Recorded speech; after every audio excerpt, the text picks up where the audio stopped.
আপনি সারা পৃথিবীকে পাশে পাবেন। আর ভারতকে যদি পাশে না পান, পৃথিবীর কেউ আপনার পাশে থাকবে না, শুধু পাকিস্তান আর জঙ্গি গোষ্ঠী ছাড়া। মতো সবাই জেনে গেছেন, খবরে ছয় লাভ যে তারেক রহমান উনি আসছেন না। অনুকূল পরিবেশ নেই, ভারতবর্ষে সব বাঘ ভাল্লুক বসে আছে। অনুকূল পরিবেশ সৃষ্টি না হওয়া পর্যন্ত তিনি পণ করেছেন ভারতবর্ষে পা রাখবেন না, অর্থাৎ এক হাতে শেখ হাসিনাকে দাও তবে আমি পদার্পণ করব। তাই আমাদের সম্রাট আসবেন, আমাদেরকে তাহলে একেবারে তৈরি হয়ে থাকতে হবে এরপর সম্রাটের জন্য। তো ভালো পথ দেখিয়েছেন আপনারা, এই যে পথটা আপনারা দেখালেন না, অনুকূল পরিবেশ নেই। এবার আপনারা যখন মালপত্র চাইবেন তখন ভারত সরকার ওই একটা কথাই আউড়ে যাবে। আমি চিনি এদেরকে, হারে হারে চিনি, একটা কথাই আউড়ে যাবে, অনুকূল পরিবেশ নেই। মাল পাঠাবার মতো অনুকূল পরিবেশ মানে কি, আমার দেশেরটা রেখে, দেশের জনগণেরটা রেখে আপনাদের দেওয়ার মতো অনুকূল পরিবেশ নেই। তেল বলুন, কারেন্ট বলুন, জল বলুন, খাদ্যপণ্য বলুন, যাই বলুন, এখন পথ আপনারা দেখিয়েছেন। আপনারা প্রদর্শিত পথে, ধ্রুবতারার মতো প্রদর্শিত পথে এবার আমরা চলতে লাগবে। একে বলে বাপ কা বেটা সিপাহী কা ঘোড়া। বাপকে, বাপ হচ্ছে পাকিস্তান। ভারতের সঙ্গে শত্রুতা করতে গিয়ে এই স্বাধীনতার পর থেকে 48 সাল থেকে শত্রুতা চলছে কাশ্মীর নিয়ে, কাশ্মীর দখল নিয়ে, তখন থেকে চলছে এখনো পর্যন্ত। সেই শত্রুতা অবাধে চলে যাচ্ছে। তার ফলে কি হলো, একটা ঠিক এরকম উন্নয়নশীল, মানে 60-65 দশকে তখন পাকিস্তান ভারতের থেকে অনেক এগিয়ে অর্থনৈতিক দিক দিয়ে, শিল্প বলুন, কলকারখানা বলুন, অর্থনৈতিক স্থিতিশীলতা বলুন, বৈদেশিক সম্পর্ক বলুন, সব দিক দিয়ে এগিয়ে। তারপর ধীরে ধীরে ভারতবর্ষের সঙ্গে শত্রুতা শুরু হলো। ঠিক বাংলাদেশ ওই পথে যাচ্ছে একদম। আর যত দিন যেতে লাগলো তত ভারতবর্ষ টাইট মারতে শুরু করলো, চারদিক দিয়ে টাইট মারতে মারতে। এর মধ্যে কিন্তু কংগ্রেস সরকার চালিয়েছে পুরোটা। এই 2014 আগে কখনো জনতা পার্টি একবার এসছে, আর বাকিটা ইউপিএ গভর্নমেন্ট, কংগ্রেস গভর্নমেন্ট, জনতা দল, ইউডিপিএফ এরকম করে চালিয়েছে। খিচুড়ি পার্টিও তার মধ্যে ছিল, সরকার টেকেনি। তারপর তো এখন তো শুরু হয়েছে আমাদের 14 সাল থেকে বিজেপির আমল। এখন বিজেপির আমলে প্রথম বিজেপি ঝাড়টা দিল হচ্ছে বালাকোট দিয়ে, তারপর হলো উড়ি, তারপর হলো সিঁদুর। বলা হচ্ছে সিঁদুর শেষ হচ্ছে, শেষ হয়নি, সিঁদুর চলমান আছে, অনগোয়িং প্রসেস। এখন বাপ দেখছে যে আমি তো ঘরে গেছি, তাহলে আমার বেটাটাকেও আমি নিয়ে যাই। তা বেটা এখন তার প্রদর্শিত পথে বেটা চলতে শুরু করেছে। বেটা চলতে শুরু করে এখন কোথায় গিয়ে থামবে তো বলা যায় না। 2017 সালে ইমরান খানের আমলে একটা ভাষণের ওপরে, ইমরান খানের ভাষণের ওপরে ভারতবর্ষের সমস্ত ট্রেড বন্ধ করে দিয়েছিল। 2017-2026 প্রায় 10 বছর হতে চললো, এক পয়সা আমদানির রপ্তানি হয় না। কত আমদানি রপ্তানি ছিল সেই সময়তে? 2017 সালে 196 বিলিয়ন ডলারের ব্যবসা হতো পাকিস্তানের সঙ্গে। পুরো রাতারাতি গোল্লা হয়ে গেল। বাংলাদেশের সঙ্গে আমাদের ব্যবসা কত? 12 থেকে 16 বিলিয়ন ডলার। মাঝে একটা কথা বলেছিল ট্রেড ডেফিসিট। একজন আমার প্রশ্ন করেছিলেন ট্রেড ডেফিসিটটা কি করে কমানো যায়। আমি বললাম আপনারা মাল কমিয়ে দিন, মাল নেওয়া। কারণ বাংলাদেশ এমন কিছু তো উৎপাদন করে না যেটা ভারতবর্ষ দিতে পারবে বা বিশ্বকে দিতে পারবে, একমাত্র পোশাক শিল্প ছাড়া। পোশাক শিল্প তো আমাদের এখানে প্রচুর, পোশাক তো আমরা নেবো না, অন্য কিছু দিন। পাকিস্তান যেমন একটা ছুঁচো বানায় না, বাংলাদেশেও পোশাক শিল্প ছাড়া একটা ছুঁচো বানায় না, যন্ত্রাংশ তো ছেড়ে দিন। সেই পোশাক শিল্প যেটা ছিল সারা বিশ্বে একটা নাম করে ফেলেছিল, কত বিলিয়ন ডলারের।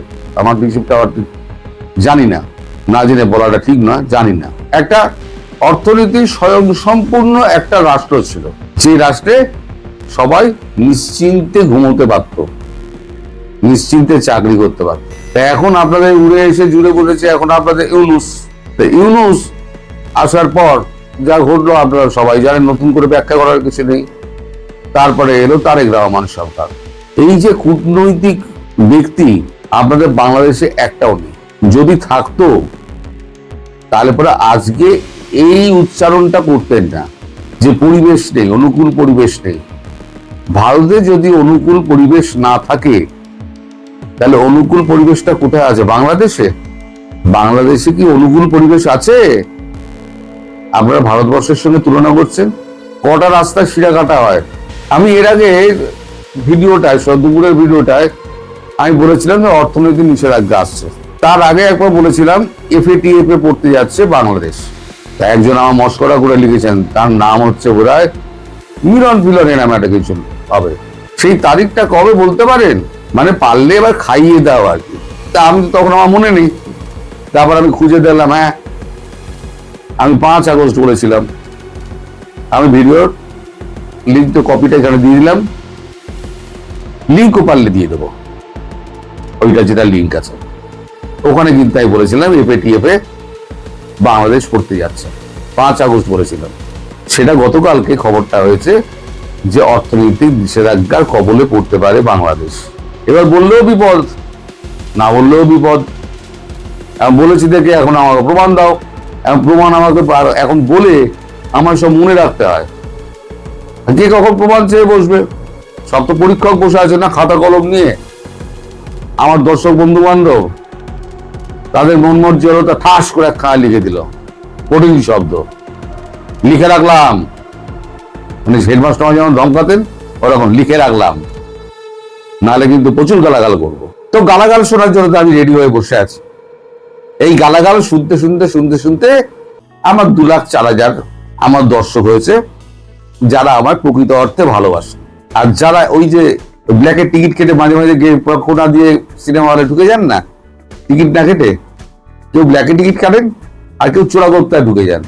দারোয়ান চেনা আছে, আনোয়ারের টিকিট কাউন্টারের লোক চেনা আছে, হলের লোক চেনা আছে, ঢুকে গিয়ে বসে বললো সাইডে একটা করে গিয়ে ঠেসে দাঁড়িয়ে করে না করে। এরা হচ্ছে সেরকম, হঠাৎ হঠাৎ করে ঢুকবে, একটা করে কমেন্ট করে চলে যাবে। তা এখন এই দেখুন 7 দিনের মধ্যে রিয়াকশনটা বুঝতে পারবেন।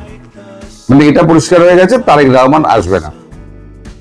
এরপরে সার্জিওগড়ের অ্যাকশন দেখবেন, ভারতের অ্যাকশন দেখবেন, এবং চীন এবং রাশিয়া তারা কি বলে, ফ্রান্স কি বলে, ইটালি কি বলে, জার্মানি কি বলে।